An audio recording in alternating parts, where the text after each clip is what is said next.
Olá pessoal, tudo bem? Sou Estevão Secato e começa agora mais um episódio do Virando a Mesa, hoje com Pedro Tavares, o Pedro que é formado em administração de empresas pela GV, é mestre pelo INSPER e há 23 anos pratica EVA, ele é sócio da Stern Value Management. É isso, Pedro? Stern Value Management. Isso mesmo.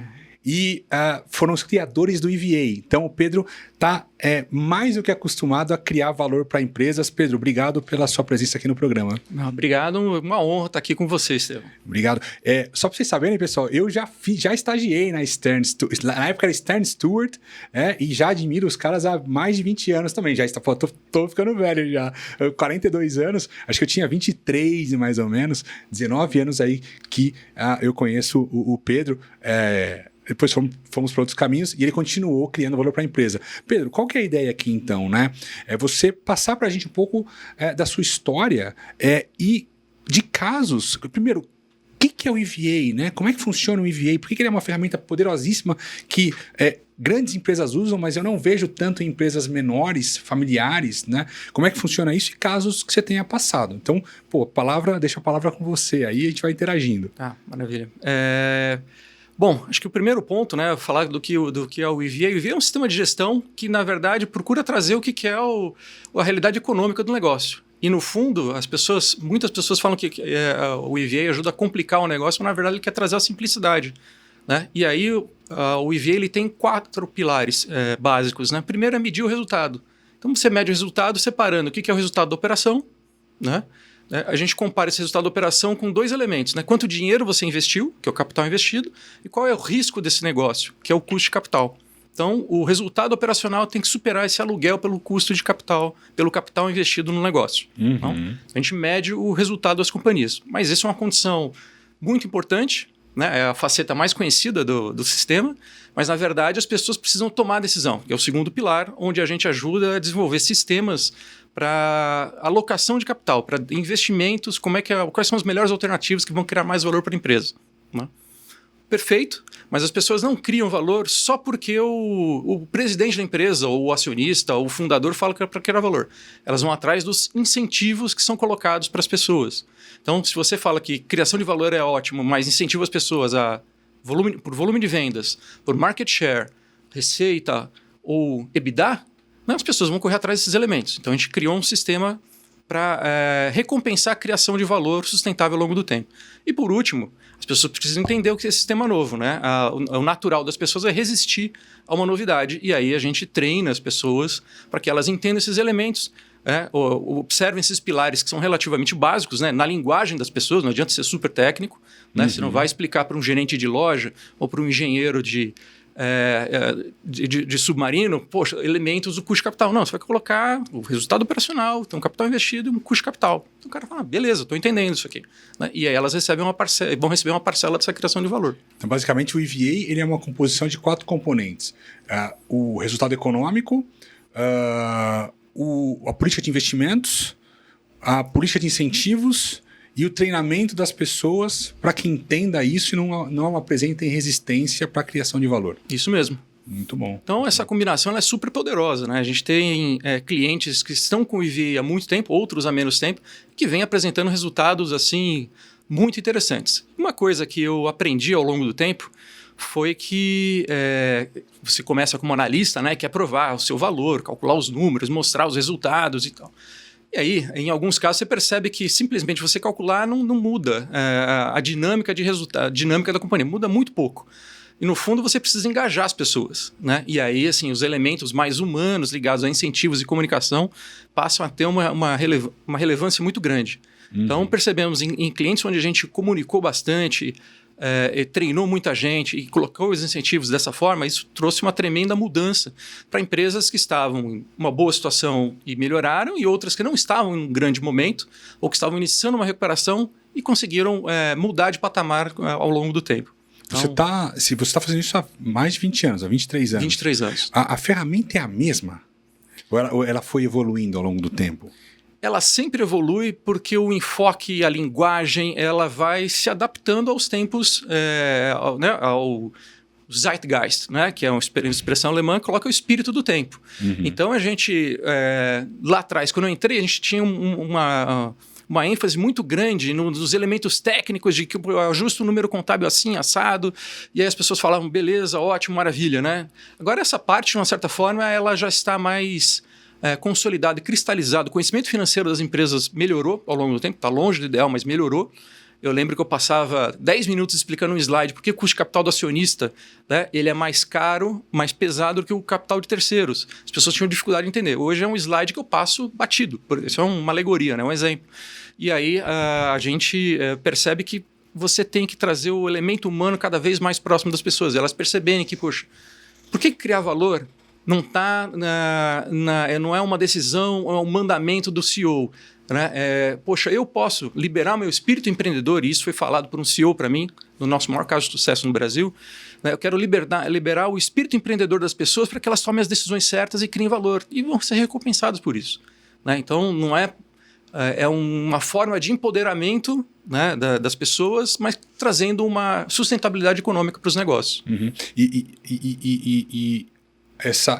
Eu acho que que você falou, essa mudança, essa melhoria eu acho que da educação mesmo, financeira, corporativa, de quem trabalha nas empresas, né, e nas áreas, e não só na área financeira, né, eu acho que permeia em todas as áreas, né, faz com que essa parte mais técnica, né, do trabalho de criação de valor, ela seja superada muito mais rapidamente, né? Porque eu vou lá, rapidinho passo pela parte financeira, pelos drivers financeiros e vou para o que a gente considera que é mais importante, que é tratar de pessoas, né?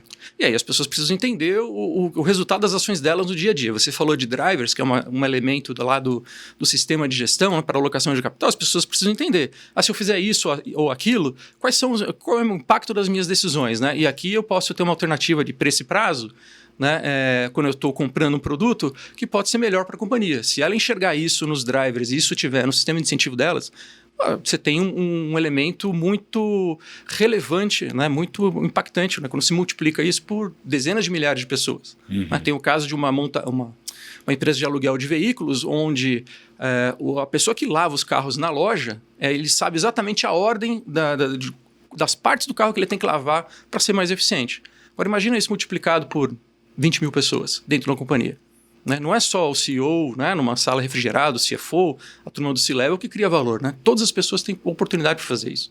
Quando como é que é o típico projeto lá da Stern? Como é que vocês fazem projetos específicos por áreas ou vocês fazem projetos começo, meio e fim, gestão interina? Não é gestão interina? Como é que funciona?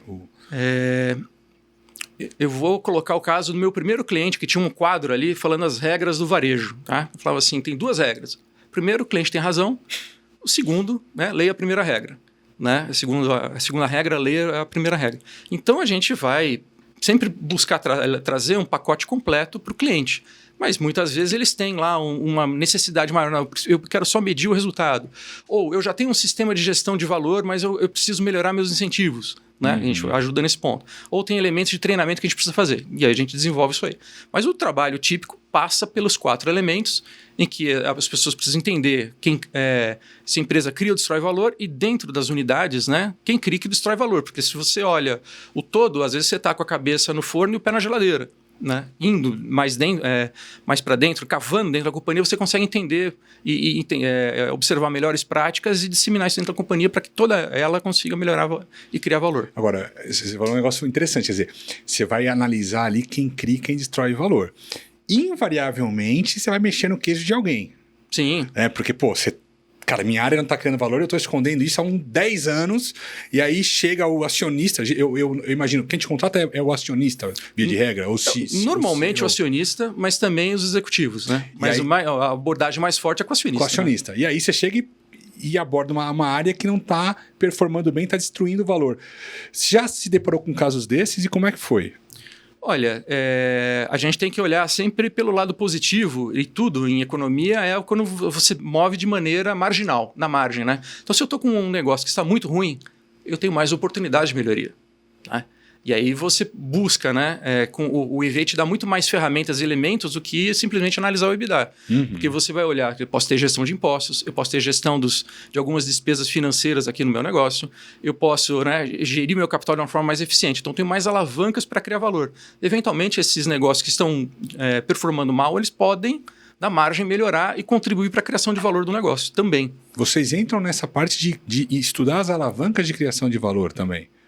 Sim, a gente desenvolve os sistemas, mas no trabalho todo a gente transfere essa tecnologia porque o cliente ele sabe muito mais do negócio do que a gente. Né? Eu lembro de uma implementação que a gente fez, a maior que a gente fez no Brasil, em que eu fui falar exatamente desses elementos de drivers e as pessoas falando, não, mas qual que é o melhor driver para fazer esse elemento? Eu falava, gente...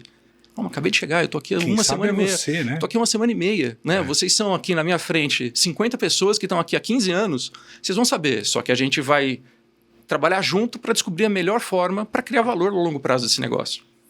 A gente trabalha com turnaround, reestruturação e tudo mais, a gente entende daquele ponto específico da empresa, daquele momento específico ou da regra que a gente vai aplicar. Dependendo do caso, a gente usa a ferramenta ou outra, né? Mas a gente nunca tem a pretensão de entender mais do que o dono do negócio, né? Então, respeitar, acho que é importante, respeitar o que as pessoas ali fazem. Eu vejo bastante reestruturador do meu mercado, né, cara? Eu vejo bastante reestruturador que chega lá chutando o pé, pondo o pé na porta, falando, não, agora quem manda sou eu, todo mundo aqui é incompetente, ninguém sabe nada. Assim, eu acho essa atitude ridícula, né? Mas eu ainda vejo uma velha guarda fazendo isso, né? Enfim, um comentário que não tem muito a ver, mas é totalmente errado, né? Tem tudo postura. A ver, né? Tem tudo a ver, porque se você chega como dona da verdade e rebaixa as pessoas que estão à sua volta, como é que você vai estabelecer uma troca de conhecimento e confiança dessas pessoas? Né? Porque no fundo, lá na frente, num trabalho como o que eu faço, a gente vai mexer no órgão mais sensível do corpo, que é o bolso. Né? Como é que você constrói um sistema desse que seja robusto e que se esses elementos não estão funcionando da forma adequada? Não vai dar certo.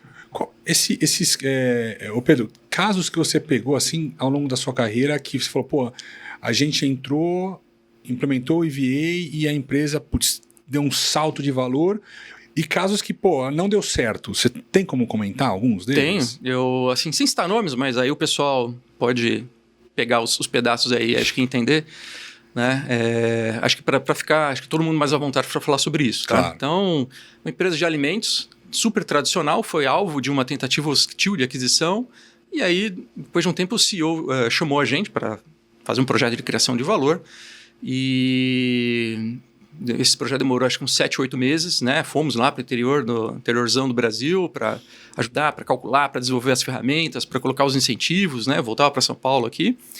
E eu lembro que eu fiquei várias semanas no interior de Santa Catarina, né? Num hotel, que era o único hotel da região, treinando as pessoas durante 2 dias para elas entenderem os elementos da criação de valor e como é que elas poderiam fazer para criar valor.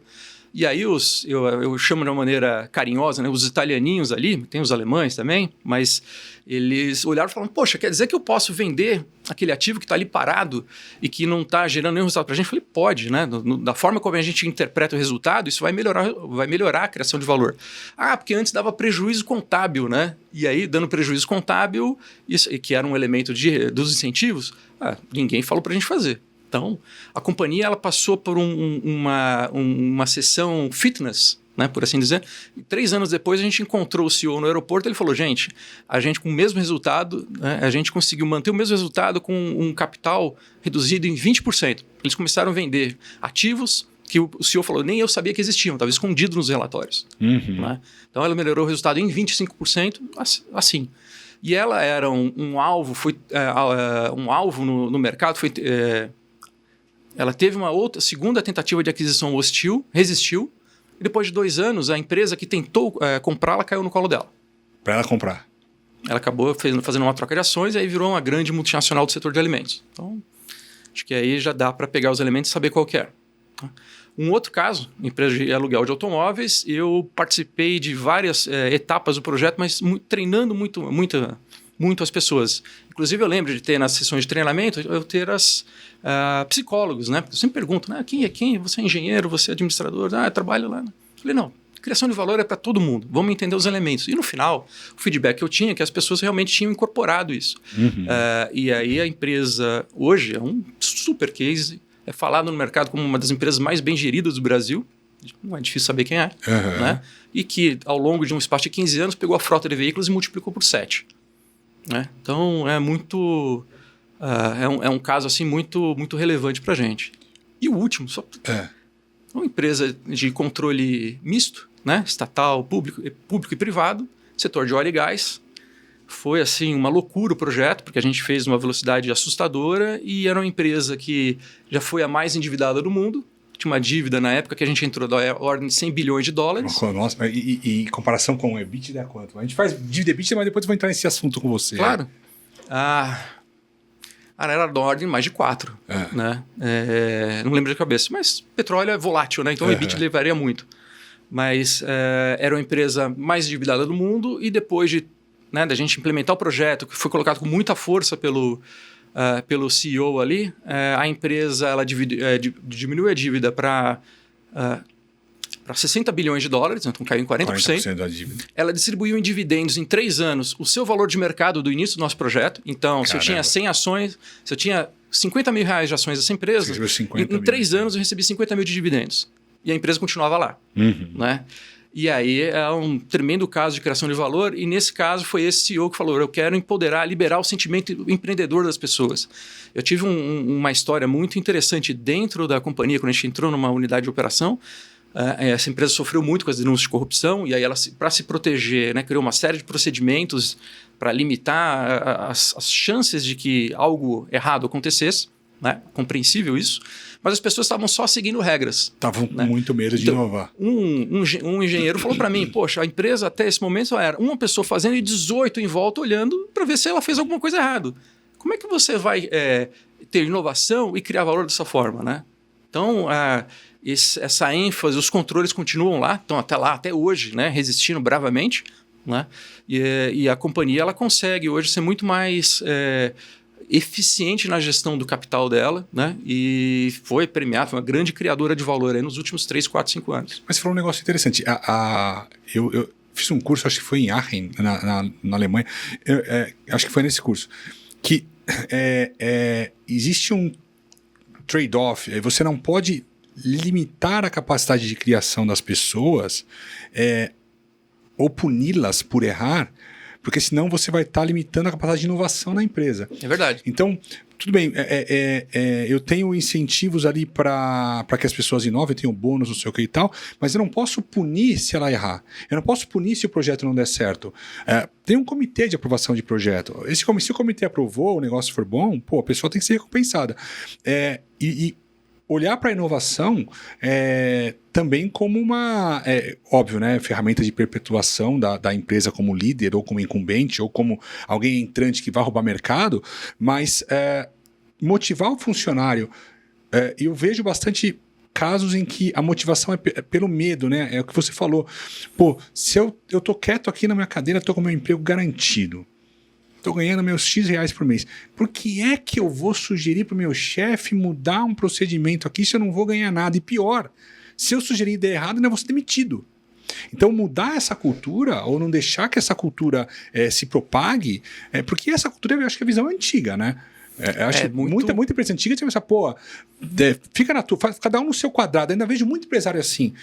Mas eu tô vendo que na outra área tem uma oportunidade que eu já testei na minha e deu certo. Cara, cada um no seu quadrado. Faz o que você está sendo pago para fazer. E aí você tolhe a inovação, né? E aí, ao longo do tempo, essa empresa vai perder relevância, né? Vai. Por que eu vou colocar uma analogia aqui, né? Por que você está ali na sua trincheirinha, Primeira Guerra Mundial, né? Eu vou sugerir para o meu sargento que a gente vai correr no campo contra as metralhadoras. Não faz sentido, né? Faz sentido. Vista... Posso ganhar a próxima trincheira se eu conseguir, mas e aí? Mas aí você entra nessa parte de incentivos, né? Também, né? A cultura dos incentivos. A pessoa não tem que ser apontada, não. Aquele cara falhou naquele investimento. Não.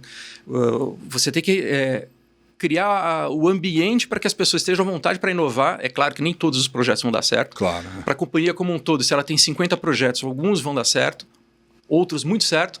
E uma parte grande vai ser mais ou menos, mas você corrige rápido, né? Se você percebe que você não está indo por um bom caminho, você corta aquela iniciativa, né? Falha rápido, né?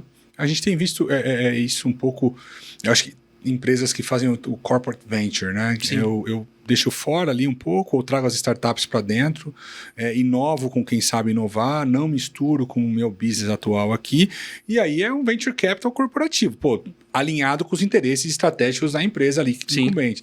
Deu certo, eu trago para dentro. Não deu certo, tá separado ali. Eu acho que isso ajuda um pouco a mitigar, eu acho que essa cultura aí de não fazer, né?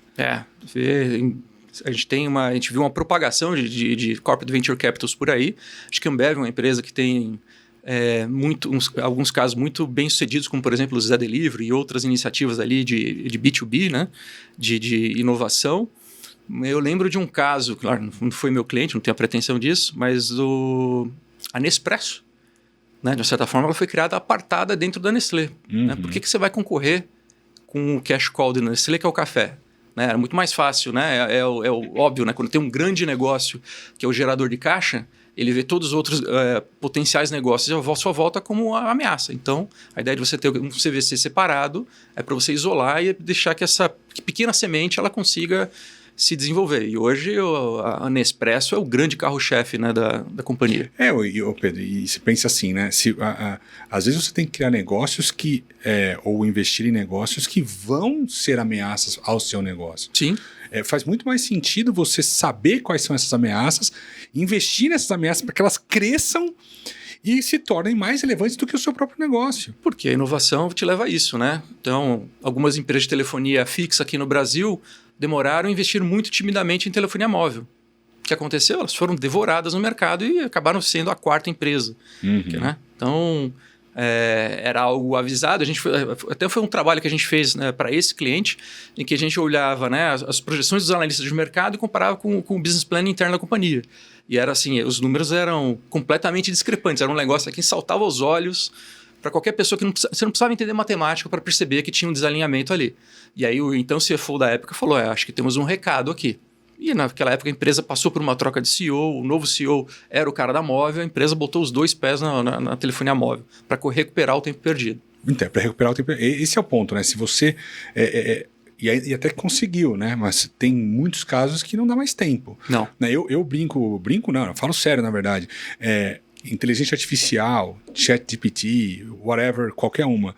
Quem não está usando isso ainda, assim, já ouso a dizer que já está para trás, assim, muito.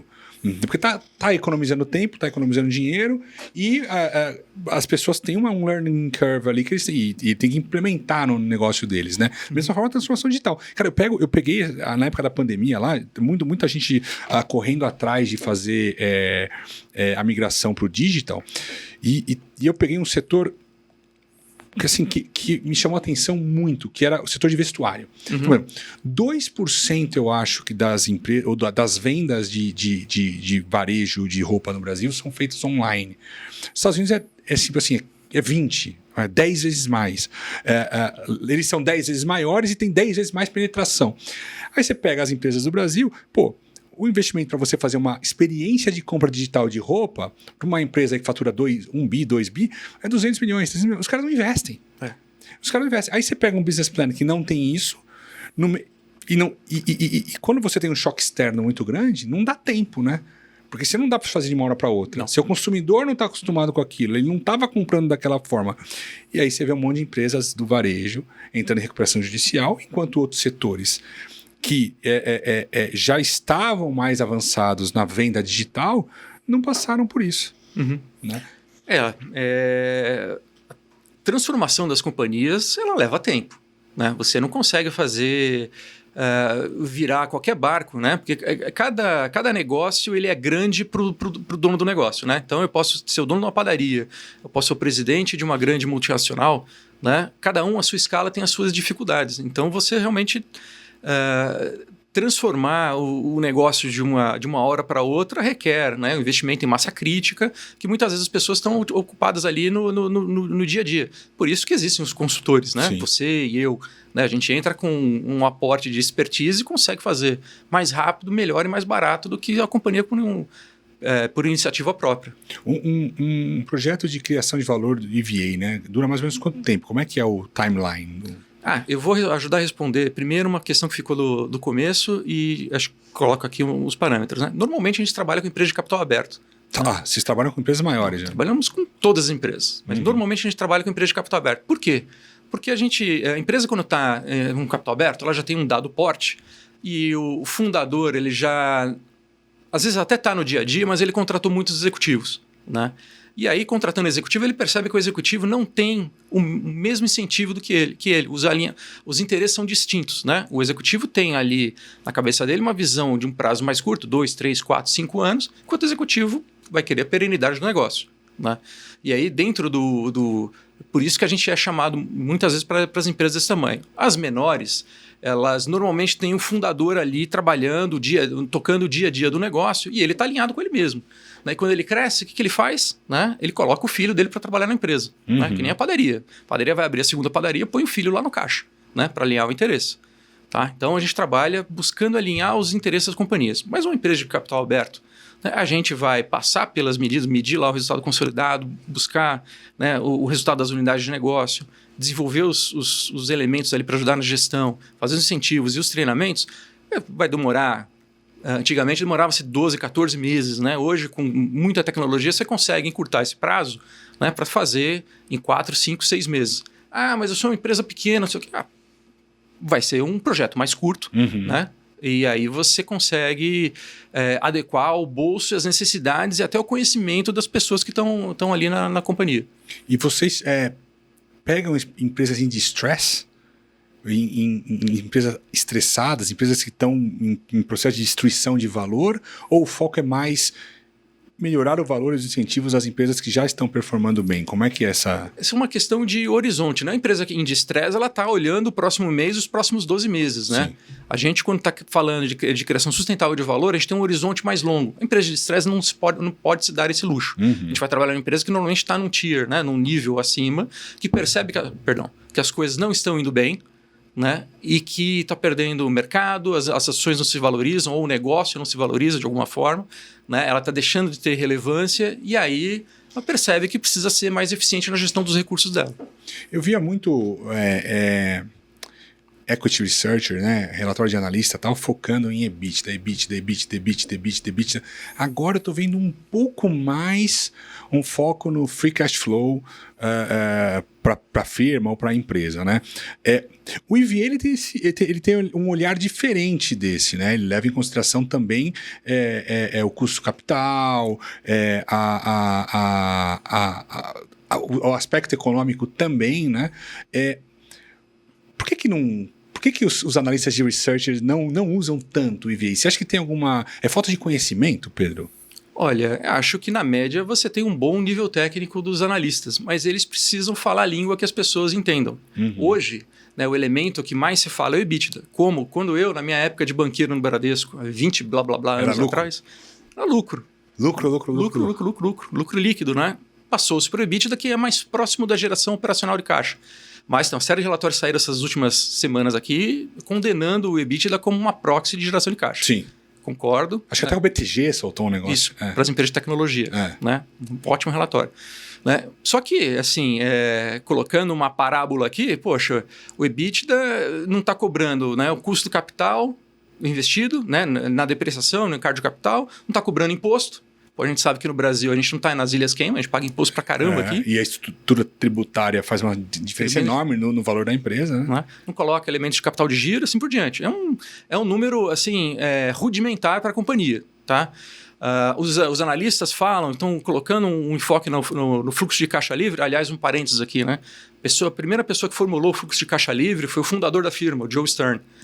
Tem os artigos dele lá de 72, 74 falando o lucro por ação não presta, o que presta é o fluxo de caixa livre. E ele colocou a fórmula do fluxo de caixa livre, que foi depois propagada, né?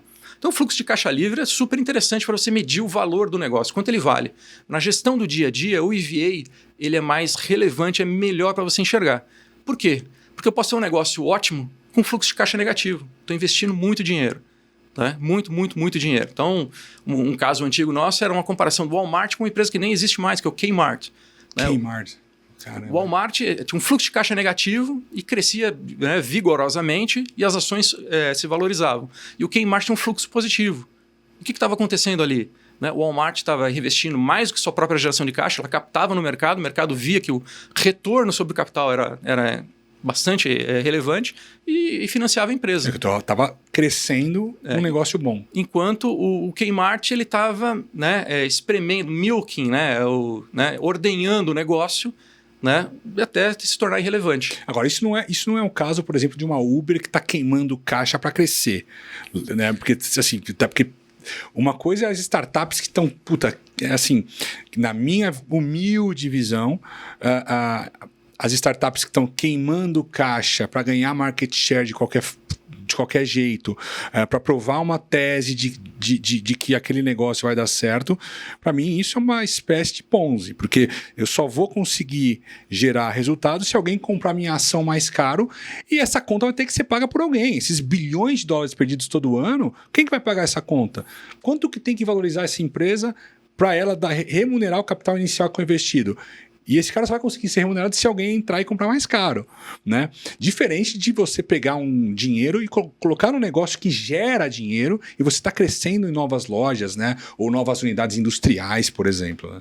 Né? Acho que essa época que a gente passou de juros muito baixos ajudaram, né, essa loucura, né, de que, poxa, o dinheiro era dado como se fosse de graça, né? Então você teve muito super investimento em várias companhias por aí e que não se sustentaram. No caso específico do Uber, ele está começando a virar, né, a fase de crescimento dele está diminuindo. Eu li um relatório ontem sobre ele, em que ele está começando a dar lucro, né, lucro líquido, né? Não fiz um cálculo de geração de valor, mas como o crescimento dele está diminuindo, né, ele está investindo menos no negócio e agora ele está começando a gerar resultado. Então, pode ser que o Uber seja uma empresa que tenha virado a chave. E aí, mas era uma empresa que queimava dinheiro assustadoramente. Então, mas aí você pega esses bilhões que foram queimados, né? Eles não vão ser remunerados. Isso aqui é sunk cost, né? Ficou, né? Já foi, um abraço. Né? Agora, o que o mercado precifica é o que você vai fazer daqui para frente. O que foi no passado, né? Passado é passado. Então, o importante que a gente coloca como recomendação para as pessoas é muito mais importante do que eu calcular se eu criei ou destruí valor nos últimos 3, 4 ou 5 anos, é entender. A partir de hoje, dado que o meu negócio vale 1 bilhão, né, o que eu preciso fazer para justificar esse 1 bilhão? Então, porque eu posso olhar e falar assim, meu negócio atual, da forma como ele performa hoje, ele vale 700. Né? Mas se o negócio como um todo vale 1 bi, é porque tem uma expectativa de 300 para ser entregue. O mercado está precificando. Alguém está enxergando que tem 300 milhões a mais ali. Que você precisa entregar.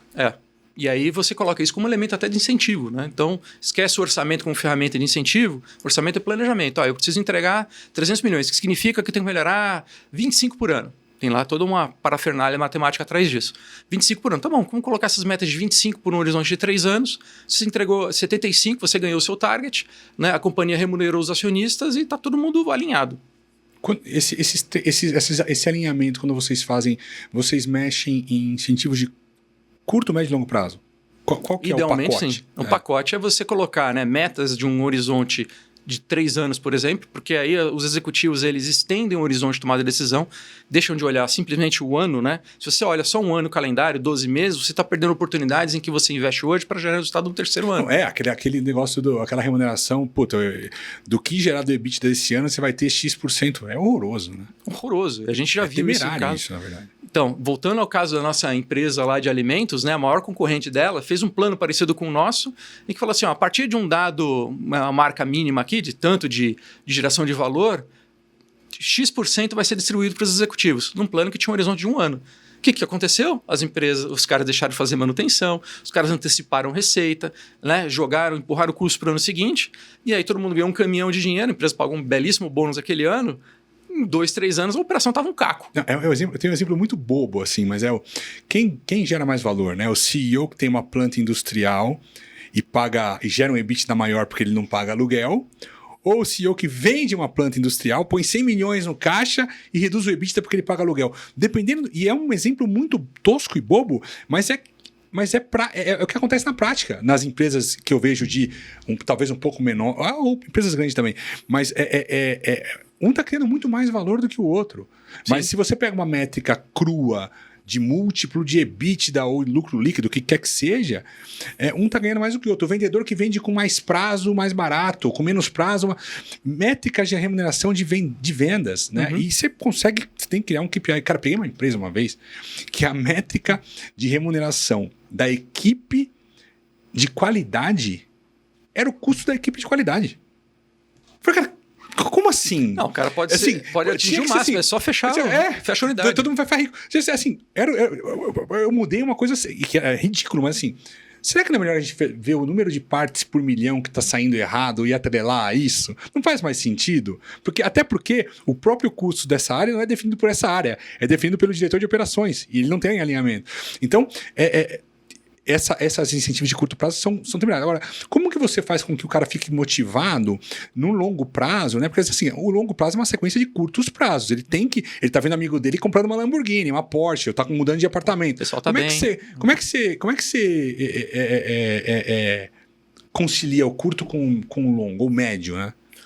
Você tem que ter os milestones, né, os pontos de marcação ao longo do período, né? Então, se eu tenho, no caso que a gente colocou lá, de 1 bi de empresa, 300 de expectativa de criação de valor, você tem, ao longo do tempo, você vai pagar um bônus para os executivos, né?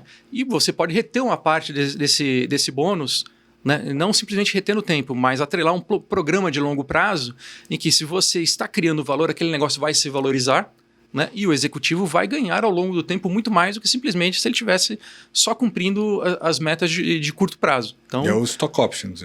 Você pode ter o stock options, pode ter um programa de ação em que você dá um matching, né? Ou seja, para cada R$100 ou 100 ações que eu compro, eu recebo mais 100, ou mais 200, ou mais 300 da companhia. Eu passo a ser um sócio. E aí, naturalmente, eu estou começando a enxergar um prazo mais longo. Né? Não vou olhar simplesmente meu horizonte de 5 anos como um mandato de executivo. Vou começar a olhar e falar, pelos próximos 10 anos eu tenho isso aqui. É uma missão de vida. Uhum. Né? E aí não é todo mundo que se adapta.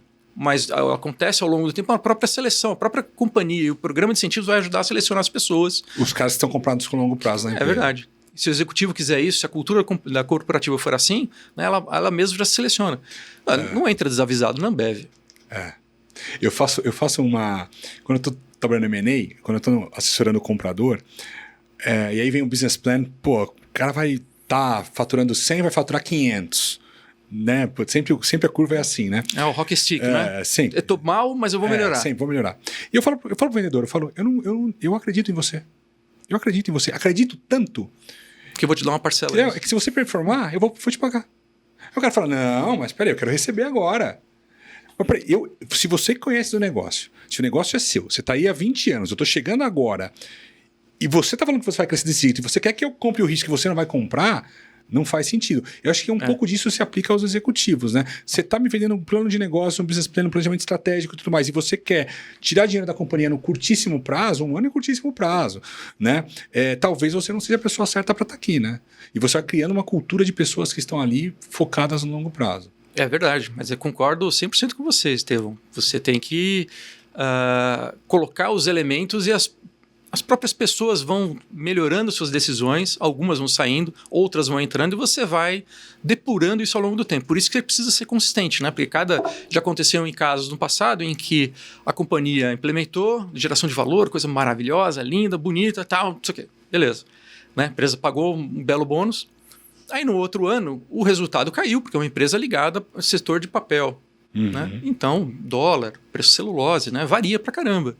Então o resultado desabou. Então a culpa foi de quem? Do novo sistema que foi colocado. Não faz sentido isso, né? Então, e por isso que precisa de suporte também dos executivos e dos acionistas nas horas difíceis. Falando, olha, temos aqui um resultado ruim, né? Estamos todos sofrendo, estamos todos alinhados, né? E esperamos que a gente retorne em algum momento. Porque é na hora que o resultado vai mal é que você vê quem é que está realmente, quem é que banca essas questões, né? E é uma coisa interessante porque se a pessoa é daquele mercado, né, ele vai comprar na baixa, ele vai comprar em liquidação, né? Porque se é uma empresa aberta, eu sou do mercado de papel e celulose, eu sei que é um problema pontual daquele ano, daqueles próximos 2 anos no mercado. Um ciclo de mercado. Um ciclo de mercado. Caiu o preço, é hora de comprar, é imóvel em leilão, é a oportunidade, ganha-se na compra, né? Então, eu acho que deve ser muito valorizado quem aposta na empresa. Eu vivo isso também no turnaround, empresas em crise, porque o que acontece? A via de regra, você tem o acionista lá, que tem seus interesses, e tem os executivos. Cara, os primeiros a abandonarem o barco são os executivos. Porque estão focados nas carreiras de executivos. Eles não estão comprados na ideia do negócio, né? E aí, às vezes, para reter esses caras, eu tenho que dar um percentual da empresa, eu tenho que dar um bônus atrelado ao resultado do turnaround, mas a maioria, quando sinal de crise, os caras deixam o negócio.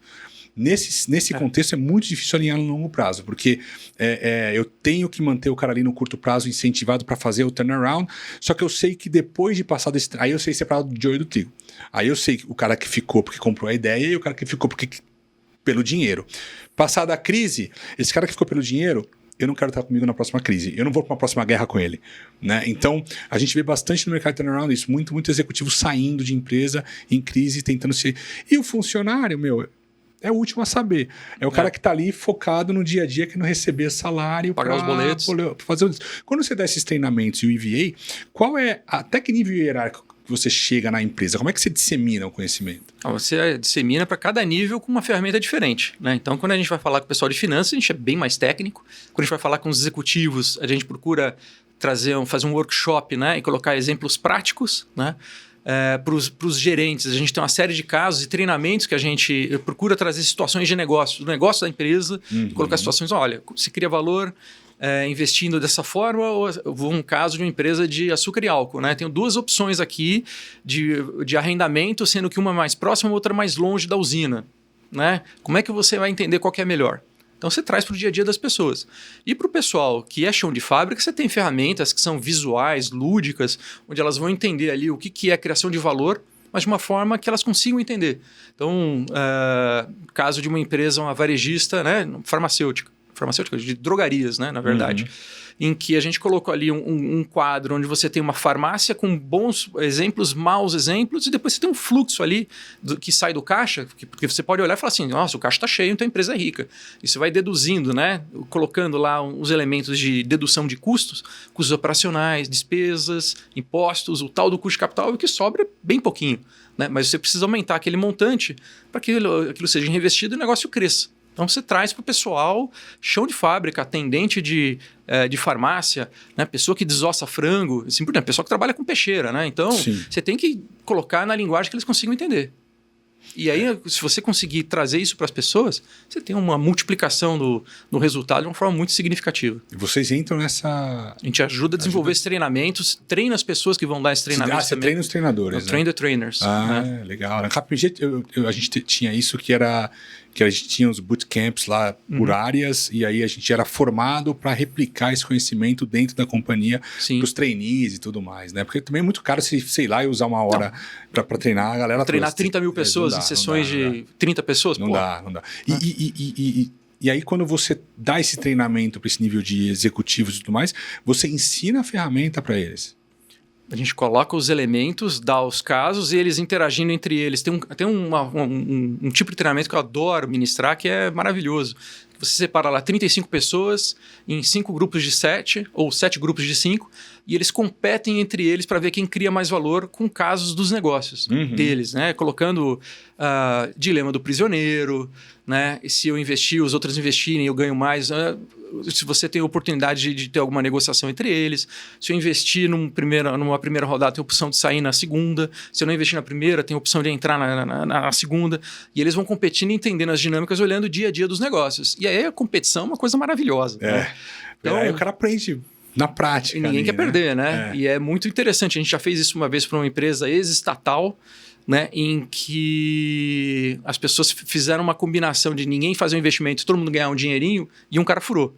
O pessoal ficou furioso, né? Os outros colegas, os outros grupos ficaram furiosos, né? E era aquela turma de ex-estatal, tá ali há 30 anos, todo mundo se conhece e tal, né? E numa outra empresa que já era uma investida de private equity, em que todo mundo decidiu que não faria o investimento, ia ganhar alguma coisa, né? Mas no final todo mundo furou, menos um grupo. Aí o próprio CFO da época falou, as freiras, não sei o quê. Você vê que culturas completamente diferentes. Sim. Né? Em que as pessoas estão acostumadas a buscar a criação de valor ou não, né? E como que isso está colocado, né? no dia a dia das pessoas. Mas aí as pessoas saem de lá energizadas, entendendo as alavancas, trazendo para o dia a dia delas, e aí com as ferramentas que a gente fornece, né, elas começam a pensar ali, preço, prazo, análise de investimentos, orçamentos criando valor e assim por diante. Ô Pedro, e para finalizar aqui, dos seus anos de experiência, 20 anos de experiência trabalhando com isso, nosso público tem bastante empresário, bastante gente também com empresa que precisa dar a volta por cima, precisa se superar. Você tem algumas dicas de como criar valor de forma assim rápida? Não digo rápida, né? Mas dicas de ouro, assim, tipo, putz, cara, foca na margem ou motiva seu funcionário. O que você experimentou aí que deu mais certo? Acho que você tem que trazer todo mundo para o mesmo lado. Né? É um elemento, mostrar uma situação que a companhia está e que ele, né? O empresário vai precisar da ajuda de todo mundo, né? Mas ele precisa também enxergar como é que ele está em termos de criação e distribuição de valor. E aí fazer um cálculo muito simples, né? Entender lá o que é o resultado operacional, quanto dinheiro que está investido no negócio, e se eu estou remunerando isso aí, ou se seria melhor eu colocar isso num CDI da vida. Né? Porque se eu não estou gerando um resultado que não está batendo aqui o meu custo de oportunidade, o CDI é uma proxy bastante simples disso, você precisa dar uma melhorada nesse resultado. E aí observar quais são as alavancas para isso, trazendo todo mundo para o mesmo lado. Eu sinto essa não é difícil, né? Gente. Se você entender os elementos do capital, do resultado operacional, custo de capital, as pessoas entendem isso e vão trabalhar, vão ser parceiras. Perfeito, perfeito. Tá bom, Pedro. Obrigado pela presença. Você. Ótimo, excelente. Relembrar os tempos de VA aí e usar mais na prática. Eu confesso que eu uso muito mais Free Cash Flow. Claro. Gostaria, e acho que vou começar a usar mais EVA. Acho que é bem mais interessante, preciso dar uma relembrada. Perguntinha, vocês fazem cursos para consultorias que queiram implementar EVA ou vocês, ou melhor, ler um livro? O que você recomenda aí para... Pode ser um curso ou recomendação, depende muito das dúvidas, né? Mas a melhor maneira é entrar em contato. Perfeito. Tá bom, pessoal. Pedro, obrigado mais uma vez. Obrigado. Pessoal, muito obrigado. Nos vemos na semana que vem. Até breve.